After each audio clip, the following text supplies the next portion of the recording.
नमस्कार, आप देख रहे हैं नवबिहार 24 और मैं हूं राजीव। केंद्रीय खाद्य प्रसंस्करण उद्योग मंत्री चिराग पासवान ने पूर्णिया में कहा कि मैं बिहारी हूं और बिहारी फर्स्ट मेरा मिशन है। लिहाजा आने वाले 3-4 महीनों में उद्योग के क्षेत्र में काफी चीज बिहार में देखने को मिलेगा।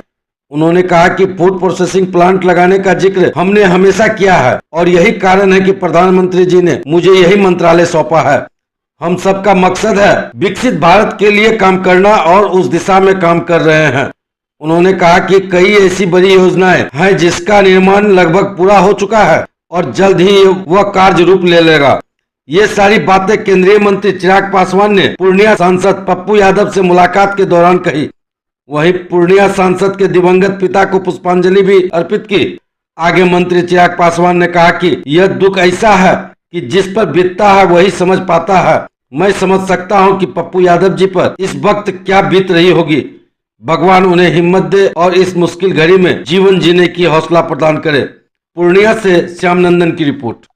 नहीं है ये सारी बातें करने की, पर अगर आप मेरे मंत्रालय से जुड़े विषयों का आप जिक्र करें, बिहारी हूँ और बिहारी फर्स्ट में मैंने हमेशा फूड प्रोसेसिंग का मैंने जिक्र किया है और शायद मैंने इतना ज़्यादा जिक्र कर लिया था कि ये चीज़ें मैनिफेस्ट हो गई और प्रधानमंत्री जी ने मुझे इसी विभाग की जिम्मेदारी दी।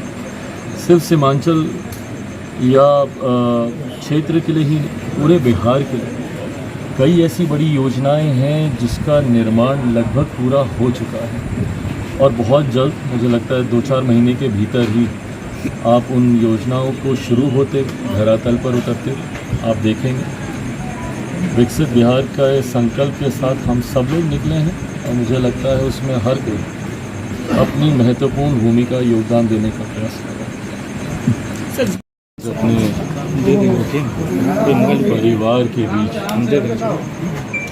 जिस तरीके से ये दुखद घटना घटी, वो सिर्फ इन्हीं के ही बाबूजी नहीं, पप्पू जी से ही रिश्ता नहीं, क्योंकि हम लोगों से, परिवार से एक गहरा संबंध हमेशा से रहा है। आदरणीय पप्पू जी भी उन्हीं में से हैं जिन्होंने हमेशा दलगत राजनीतिक मतभेदों से उठकर हमेशा व्यक्तिगत रिश्तों को निभाने का काम किया। ऐसे में परिवार में इतनी बड़ी घटना घटी, मैंने खुद कुछ समय पूर्व अपने पिता को खोया है, तो मैं इस भावना को समझ सकता हूँ कि दुनिया के कोई शब्द आपको तसल्ली नहीं दे सकते, आपको सुकून नहीं दे पाते हैं। पिता पिता होता है और जब उनका साया आपके सर से जाता है तो आपके मन के भीतर जो मिक्स फीलिंग्स, मिक्स इमोशंस, उनके साथ बिताए वो पल, वो यादें, ये सारी भावनाएं ऐसी हैं जिसको शायद कभी भी कोई भी व्यक्ति जीवन में कभी प्रकट ही नहीं कर सकता। ये अनुभव जिसने किया होगा शायद वही समझ सकता है। ऐसे में आज आना, उनसे गले लगना, सिर्फ उस एहसास का आदान प्रदान था कि शायद मैं शब्दों में कहूँगा कि मैं समझता हूँ कि आप किस पीड़ा से गुजर रहे हैं, मैं नहीं कह पाऊँगा। और मुझे लगता है कि उस भावना को हम दोनों लोग समझते हैं। आना मुझे कल ही था, ना जाने कहाँ से थोड़ा सा कन्फ्यूजन हुआ, बल्कि कल हम लोगों का झारखंड में कार्यक्रम था,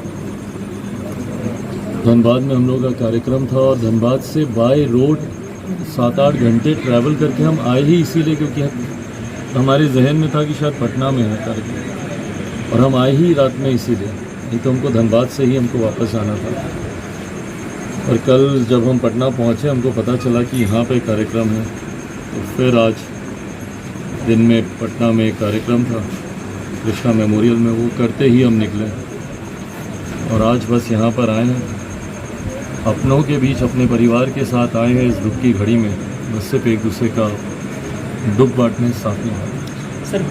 तो ये थे आज के मुख्य समाचार। अगर आपको हमारी खबरें पसंद आई तो हमारे चैनल नवबिहार 24 को लाइक करें, शेयर करें और सब्सक्राइब करना ना भूलें। फिर मिलेंगे नई और ताजा खबरों के साथ। धन्यवाद।